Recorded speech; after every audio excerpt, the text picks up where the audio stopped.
एक शाम प्राची टीवी पर सीरियल देख रही होती है। तभी उसकी सास वहां आती है। अरे सीरियल में तो ऐसे मग्न है जैसे आज रात का खाना पड़ोसी आकर बनाएंगे। मुझे पता ही नहीं था आपने अपने बेटे की शादी पड़ोस में भी की हुई है। हैं? मतलब? मतलब इस घर में सारा काम बहू ही करती है, आप तो सिर्फ खर्राटे मारती हैं।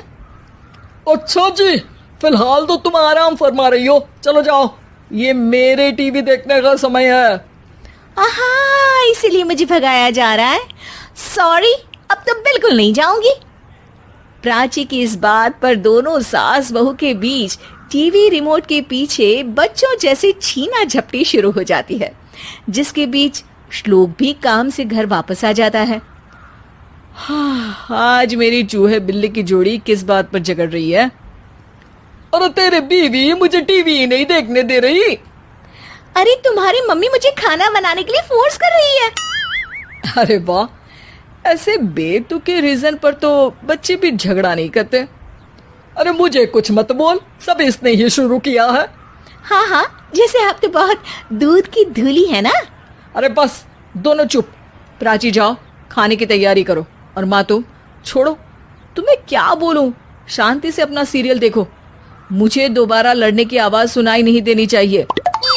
ऐसा बोलकर श्लोक वहां से चला जाता है, जिसके पीछे पीछे प्राची भी कुछ न कुछ बड़बड़ाते हुए रसोई में चली जाती है।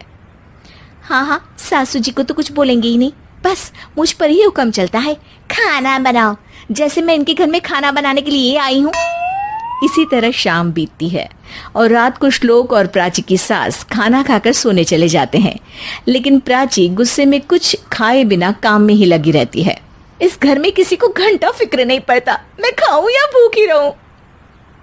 प्राची कुछ देर के लिए रसोई से बाहर जाती है और जैसे ही वापस आती है तो वहां दूध का भरा ग्लास देखकर हैरान रह जाती है।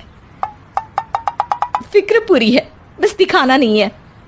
प्राची दूध पीकर सोने चली जाती है और अगली सुबह एक बार फिर सास बहू का कार्टून नेटवर्क स्टार्ट हो जाता है। ये तुमने ही किया है। अरे अजीब जबरदस्ती है, मैं बोल रही हूँ मैंने कुछ नहीं किया।